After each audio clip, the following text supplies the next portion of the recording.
بسم اللہ الرحمن الرحیم. السلام علیکم. اس سے پہلے ہم نے داستان ابراہیم میں یہ جانا کہ ایک تو حسبنا اللہ و نعم الوکیل اس بات کی کتنی بڑی طاقت ہے کہ اللہ پر توکل کرنا ہماری زندگی کو بدل سکتا ہے، اور یہ حقیقت ہے. اگر ہم آج بھی اپنی زندگی میں اس چیز کو ایکسپیرینس کریں تو اس کے نتائج بے حد حیران کن ہیں. حسبنا اللہ و نعم الوکیل حضرت ابراہیم علیہ السلام نے یہ سب تب کیا جب ان کی زندگی اور موت پر بات بنائی. سوچیں اگر ہمیں جان کے لالے لاحق ہوں اور ہم سے کوئی کہے کہ وہ ہمیں بچا سکتا ہے، اور ہمیں پتہ ہو کہ وہ ہمیں بچا لے گا اگر ہم اس سے فریاد کریں گے، اور ہم اس کی آفر کو ٹھکرا دیں، کیا ہم ٹھکرائیں گے یہ کہہ کے کہ نہیں ہمیں تو اللہ تعالیٰ سے اپنی مدد چاہیے؟ ہم لوگ اتنا ظرف اور اتنا تقویٰ رکھتے ہیں کہ ہم یہ کہیں اگر جبرائیل علیہ السلام جیسے ابراہیم علیہ السلام کے پاس آئے اور ان سے کہا کہ آپ کی کوئی حاجت ہے، آپ کی میں مدد کر سکتا ہوں، ان کا نہیں، آپ سے نہیں، مجھے میرے پروردگار سے حاجت ہے. تو ان کا تقویٰ اور اس تقوی پر اللہ تعالیٰ نے جس طرح ان کو سخرو کیا، ان کو بچایا. تو حسبنا اللہ و نعم الوکیل یہ جب ہم تقوی کے ساتھ پڑھتے ہیں، اللہ تعالیٰ پہ بھروسہ کرتے ہیں، تو بہت بڑی بڑی ناممکن چیزیں ایسے مکھن میں سے بال کی طرح نکلتے ہوئی عام سی ہو جاتی ہیں. اور یہ ایکسپیرینس بات ہے. تو میں نے جب یہ واقعہ پڑھا اور حسبنا اللہ و نعم الوکیل، تو ویسے ہی میں سمجھتی ہوں کہ بہت فائدہ مند ہے، اس کے بہت اچھے اس کے نتائج ہیں. مگر جب میں نے حضرت ابراہیم علیہ السلام کے واقعے میں یہ چیز دیکھی، اس نے مجھے بہت موٹیویشن دی، بہت انسپائر کیا، بہت زیادہ انسپائر کیا. آگے بڑھتے ہیں. اچھا جی، نمرود کے سامنے ابراہیم علیہ السلام سرخ روح ہو گئے. ان کے ہاں 80 سال بعد جو ہے وہ اولاد بھی پیدا ہو گئی. حضرت اسماعیل علیہ السلام حضرت حاجرہ سے، حضرت اسحاق علیہ السلام حضرت سارہ علیہ السلام سے. اب جو داستان میں ایک نیا ٹوسٹ آ رہا ہے وہ کیا ہے؟ وہ ایک ایسی چیز ہے کہ اگر انسان اگر ایک عام انسان کی بات کی جائے، ہمیں اللہ تعالیٰ ویسے آزمانا چاہیں تو ہم سچ میں سرنڈر کر دیں، کیونکہ ہمارے کلیجوں پہ بات آ جائے گی. تو اب ہم نے جہاں پہلے ویڈیو چھوڑی تھی وہیں سے شروع کرتے ہیں. اللہ تعالیٰ نے حضرت ابراہیم علیہ السلام کو حکم دیا کہ اپنی زوجہ حضرت حاجرہ علیہ السلام کو اور ان کے بیٹے حضرت ابراہیم علیہ السلام کے بڑے بیٹے اسماعیل علیہ السلام کو ایک ایسی جگہ پر چھوڑ کر آنا ہے جو بالکل ویران ہے، جہاں نہ کوئی ریسورسز ہیں، نہ پانی ہے، نہ غذا ہے، جہاں موت یقینی ہے کہ اگر کوئی انسان وہاں جا کے لمبے ٹائم تک رہے تو وہ مر جائے گا. ویران جگہ ہے، نہ بندہ نہ بندے کی ذات. اب اللہ تعالیٰ حضرت ابراہیم علیہ السلام کو یہ حکم کر رہے ہیں کہ حاجرہ اور اسماعیل کو آپ نے وہاں چھوڑ دینا ہے لے جا کے. اب ہم اگر سوچیں یہ بات، اس کو اس طرح سوچیں کہ اللہ تعالیٰ ہم سے آزمائش کریں، ہم سے کہیں کہ بھائی آپ میں سے کتنے سننے والے کسی کے باپ ہوں گے، کسی کے بیٹے ہوں گے. اب جو باپ ہیں وہ یہ بات سوچیں کہ اگر آپ سے اللہ تعالیٰ یہ کہیں آزمائش کے لیے کہ آپ اپنے بیٹے کو، اپنی اولاد کو اپنی بیوی سمیت کہیں چھوڑ آئیں، وہ بھی ایسی جگہ جہاں آپ کو پتہ ہے کہ وہ زندہ نہیں بچیں گے، وہاں کچھ بھی نہیں ہے، کوئی مدد نہیں ہوگی، آپ نے چھوڑ کے آ جانا ہے، تو آپ کے تو کلیجے منہ کو آ جائیں گے. ہم یہ آزمائش دے پائیں گے؟ نہیں، اللہ تعالیٰ ہمیں معاف کر دیں. لیکن ہمارا کلیجہ پھٹ رہا ہے، ہم یہ نہیں کر پائیں گے. پہلی چیز یہ ہوگی. ابراہیم علیہ السلام والا ظرف نہیں ہوگا کہ بس حکم ہوا اور گردن جھکا دی. تو سننے میں بہت آسان لگتا ہے، لیکن جس نے ثابت قدم ہو کے خود کو سرخرو کیا، اس کی کیا عظمت ہوگی ہم اندازہ کر ہی سکتے ہیں. اب جب یہ حکم ہوا تو ابراہیم علیہ السلام حاجر علیہ السلام اور اسماعیل علیہ السلام کو لے کر اپنے ساتھ نکلے اس جگہ، ویران جگہ چھوڑنے جانے کے لیے. تو حاجر علیہ السلام کو یہ تو نہیں پتہ تھا کہ وہ لوگ کہاں جا رہے ہیں، مگر ابراہیم علیہ السلام نے انہیں کہا کہ اللہ کا حکم ہے. تو اللہ کے حکم کا سن کے وہ چپ چاپ ان کے ساتھ سفر کے لیے چل دیں. اب یہ تینوں عظیم ہستیاں سفر طے کر رہی ہیں، اور ابراہیم علیہ السلام کے دل کا کیا عالم ہوگا کہ ان کو پتہ ہے کہ ایک بہت ویران جگہ پہ اپنے بیٹے اور اپنی بیوی کو چھوڑ آنا ہے. اب سفر شروع ہوا ہے تو راستے کے مناظر بھی بدل رہے ہیں، کیونکہ راستہ طے کرتے ہیں ہم تو کبھی کوئی علاقہ آتا ہے، کبھی کوئی جگہ آتی ہے، تو وہاں بھی کبھی ریگستان آ رہا ہے، تو ریگستان چھوٹے چھوٹے ٹیلوں والی جگہ پہ بدل رہا ہے. پھر پہاڑی علاقے شروع ہو رہے ہیں جہاں ہریالی نام کی کوئی چیز ہی نہ پید ہے ہی نہیں، بالکل ایگزسٹ ہی نہیں کرتی. تو حاجر علیہ السلام کے دل میں یہ بات تو ہوگی نا، کتنی کہاں لے جا رہے ہیں، کیا ہونا ہے، کون سی سنسان جگہ، ہماری منزل کیا ہے، ہم کہاں جا رہے ہیں. اور ابھی تم کو یہ بھی نہیں پتہ ہے ابراہیم علیہ السلام ان کو اور اسماعیل علیہ السلام کو چھوڑائیں گے. ایون وہ ایک ایسی جگہ، ان کا سفر ایسا ہے کہ وہ ایک ایسی منزل پہ جا رہے ہیں جہاں نہ جانور ہیں نہ پرندے ہیں، کیونکہ جانور پرندے تب نظر آتے ہیں جب کچھ کھانے پینے کے ریسورسز ہوتی ہیں، کہیں پانی ہوگا، کچھ چرنے کو ہوگا، کچھ کھانے کو ہوگا، تو پرندے ہوں گے آبویسلی، جانور ہوں گے، بٹ کچھ بھی نہیں تھا کیونکہ بالکل خالی سنسان سناٹا. اب پہاڑی علاقے جو ہم نے ذکر کیا کہ شروع ہوئے ہیں، اب ایک ایسی وادی کی طرف یہ جا رہے ہیں کہ چاروں طرف پہاڑ ہیں اور بیچ میں ایک جگہ ہے، ایک وادی ہے جو کہ بالکل عرب کا صحرا ہے، اور وہاں کچھ بھی نہیں ہے، کچھ بھی نہیں ہے. حضرت ابراہیم علیہ السلام اپنے اونٹ وہاں پہاڑ سے اتر کے وادی میں لے کر آئے، اپنی زوجہ کو اونٹ سے اتارا بچہ اسماعیل علیہ السلام ان کی گود میں تھمایا، اونٹنی کی رسی پکڑی اور واپسی کے لیے مڑ گئے۔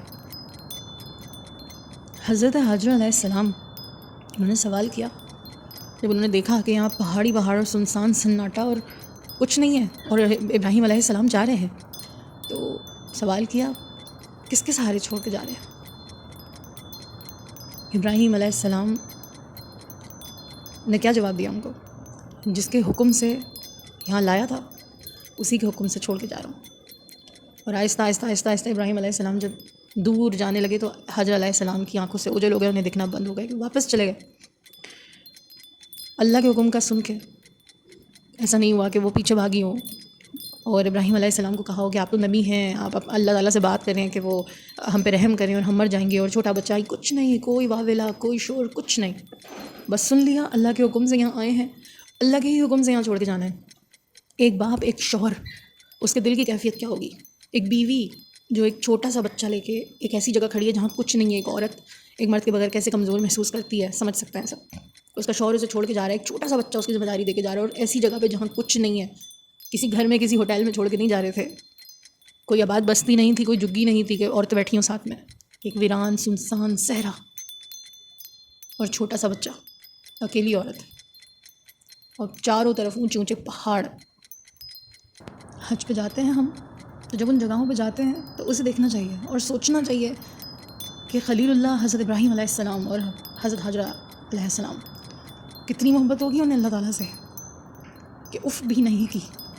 کیا ہم اتنا جگرا رکھتے ہیں کہ ہم یوں قربانی دے سکیں، یوں ثابت قدم کھڑے ہو سکیں؟ یہ وہ انسان اور اس کا ظرف ہے کہ جو آگ میں بس ختم ہونے کو تھا اور مددگار فرشتے کو اس نے کہہ دیا کہ نہیں، مجھے آپ سے مدد نہیں چاہیے، مجھے اپنے پروردگار سے حاجت ہے۔ اور بس حسبنا اللہ و نعم الوکیل کہنے کی دیر تھی، اور وہاں اللہ تعالیٰ نے کیسے آگ کو حکم دیا، اور اب وہی شخص جس کا تقویٰ ایسا ہو اور اپنے جگر کی قربانی دے کے وہ اپنے جگر کو چھوڑے جا رہا ہو، اللہ کے سپرد کیا جا رہا ہو۔ سلامتی ہو ان پر، سلام ہے ان ہستیوں پر، ان کے تقوی پر، کہ اللہ تعالیٰ کی راہ میں وہ کیسے ثابت قدم کھڑے رہے۔ سننے میں بہت معمولی لگتا ہے لیکن کرنے میں جگر لگتا ہے، تقویٰ لگتا ہے۔ اب حضرت ابراہیم علیہ السلام اپنے چھوٹے سے بچے اور اپنی زوجہ کو چھوڑ کے چلے گئے۔ جب وہ غائب ہو گئے تو حضرت حاجرہ علیہ السلام پہ جو حواس تھوڑے ان کے حواس بحال ہوئے، ان کو جو سکتہ تھا کہ ان کے وہ شوہر چھوڑ کے جا رہے ہیں، ایک جگہ ایسی ہے، ان کو سب سے پہلی فکر جو لاحق ہوئی وہ اسماعیل علیہ السلام کی لاحق ہوئی۔ ان کو زندہ رکھنے کی فکر تھی ان کو، کہ اس کو کھلانا ہے، پلانا ہے، اس کو زندہ رکھنا ہے، اس کے لیے کچھ لے کر آنا ہے، لیکن اس صحرا میں انہیں کیا ملتا؟ اس صحرا میں تھا کیا؟ اب اگر حضرت ابراہیم علیہ السلام نے ان کو کھجوریں دے دی ہوں گی یا پانی دے دیا ہوگا تو وہ کتنے دن کا اسٹاک ہوگا، کتنے ٹائم کا ہوگا؟ ظاہر ہے پھر تو ان کو بھاگ دوڑ کرنی تھی، اس نے تو ختم ہونا تھا نا، وہ بوریاں بھر کے راشن ڈال کے تو نہیں گئے ہوں گے، اور کوئی اسپیسیفائڈ ٹائم بھی نہیں ہے کہ بھائی اتنے ٹائم تک آپ نے رہنا ہے اور پھر آپ کو واپس بلا لیا جائے گا، ایسا بھی نہیں ہے۔ تو جب ضرورت پیش آئی تو حاجرہ علیہ السلام نے پہاڑیوں کی طرف دوڑ لگائی، اور یادہ ان کی اللہ تعالیٰ کو کتنی پسند آئی، ہم مسلمان سب جانتے ہیں، جو حج کر چکے ہیں وہ تو بہت ہی اچھے سے جانتے ہیں۔ اب یہ اس دنیا کے تمام مسلمانوں کے لیے ایک تاریخ لکھی جا رہی ہے، جو حضرت حاجرہ علیہ السلام پہاڑیوں پہ بھاگیں گی، بھاگتی ہوئی پہاڑ پہ گئی ہیں، اس کی چوٹی پہ گئی ہیں، کوئی نظر آ جائے، کچھ نظر آ جائے، کوئی پانی ہو، کچھ ہو، پھر واپس بھاگتی ہوئی پلٹ کے آئی ہیں۔ کبھی اپنے بچے کو دیکھ رہی ہیں، پریشان ہے ماں، پریشان، اس کو ڈر ہے اس کے بچے کو کچھ ہو جائے گا، اپنے بچے کو دیکھ رہی ہیں، پھر ادھر ادھر دیکھ رہی ہیں کہ شاید ایک امید والی نظر، ایک مدد کی طلبگار نظر، ایک ماں کا دل، اس کا کلیجہ۔ پھر سوچتی ہیں کہ اس پہاڑی سے، اس کی چوٹی سے کچھ نظر نہیں آیا، ہو سکتا ہے اب جو سامنے پہاڑی ہے اس کی چوٹی سے کوئی لوگ نظر آ جائیں، کوئی بستی نظر آ جائے، کچھ پانی نظر آ جائے، کچھ تو ہوگا، مطلب امید میں وہ کبھی ہلکے چل رہی ہیں، کبھی دوڑ لگا رہی ہیں، اور اللہ تعالیٰ کو یاد ان کی کس طرح سے بھا رہی ہے، کیا کہتے ہیں، تو بھاگی پھر دوسرے پہاڑ کی چوٹی کی طرف، وہاں سے واپس آ رہی ہیں، پھر اپنے بچے کو دیکھ رہی ہیں۔ زندگی کے کوئی آثار نہیں جس وادی میں، کھانا پینا نہیں، لوگ نہیں، آدم ساتھ نہیں، اپنی ہی آوازیں واپس لوٹ لوٹ کے اپنے پاس جہاں آ رہی تھیں، اور اپنے بچے کو بچانا تھا، ان کے دل میں خیال تھا اپنے بچے کو تو مجھے بچانا ہے۔ ایسا کرتی ہوں کہ جب پہلے پہاڑ تھا اس کے اوپر جب میں چوٹی پہ گئی، ہو سکتا ہے وہاں کوئی قافلہ آ گیا ہو، کچھ مسافر ہوں، واپس وہاں گئے، وہاں دوڑ لگا دی انہوں نے۔ اب یہ جو امید میں بھاگنا، پھر نا امیدی ہونا اور پھر امید میں دوبارہ بھاگنا، یہ جو انہوں نے چکر لگائے، یہ کوئی 1 2 3 چکر نہیں تھے، یہ 7 چکر تھے، اور اس طرح یہ 7 چکر پہ معاملہ ختم ہوا۔ پانی کی دوڑ میں ادھر ادھر چکر لگا رہی تھیں، نا امید ہو رہی تھیں، پریشان ہو رہی تھیں، لیکن وہ یہ نہیں جانتی تھی کہ جس پانی کی تلاش میں وہ ادھر سے ادھر چکر لگا رہی ہیں، وہ اللہ کی رحمت بن کے کہاں سے ان کے لیے نکلنا شروع ہو گیا۔ جہاں ان کا اپنا بچہ لیٹا ہوا ایڑیاں رگڑ رہا تھا، وہاں سے پانی جاری ہونا شروع ہو گیا۔ ان کا دل شکر سے لبریز ہوا، انہیں سکون ملا، لیکن پانی کا عالم کیا تھا کہ پانی تھم کے نہیں دے رہا تھا، ابلے جا رہا تھا، ابلے جا رہا تھا، اور رک نہیں رہا تھا پانی۔ اور بے اختیار حضرت حاجرہ علیہ السلام کے منہ سے الفاظ نکلے، زمزم، یعنی رک جاؤ رک جاؤ، اور پانی رک گیا۔ اچھا، ہماری نبی نے ان کو اس چیز پہ دعا بھی دی کہ شکر ہے اسماعیل علیہ السلام کی ماں کا کہ انہوں نے جلدی جلدی اس جگہ کو گولائی میں پتھر لگانا شروع کیے، ورنہ زمزم ایک بہتا ہوا دریا، چشمہ دریا جیسا ہوتا، تو وہ دریا نہیں ہے۔ تو اس پہ نبی پاک صلی اللہ علیہ وسلم نے حضرت حاجرہ علیہ السلام کو دعا دی ہے کہ انہوں نے اس وقت عقل مندی سے وہاں پتھر جمع کرنا شروع کیے اس پانی کے لیے، انہوں نے ارد گرد میں پتھر لگانا شروع کر دیے۔ اب پریشان ماں کے کلیجے میں ٹھنڈک بھی پڑ گئی، پانی بھی مل گیا، اور اللہ تعالیٰ نے نواز دیا ان کو، ان کی دعا قبول ہو گئی، ان کی پریشانی حل ہو گئی۔ تو اب آگے کیا ہوگا؟ وہ لوگ، ان کی آزمائش ختم ہو جائے گی، وہ اب چلے جائیں گے، ابراہیم علیہ السلام لینے آ جائیں گے ان کو، یا کیا ہوگا؟ یہ ہم نیکسٹ پارٹ میں انشاءاللہ ڈسکس کریں گے۔ ویڈیو اچھی لگی تو لائک کیجیے، چینل کو سبسکرائب کیجیے۔ نیکسٹ ویڈیو میں آگے کا واقعہ جانیں گے۔ اللہ نگہبان۔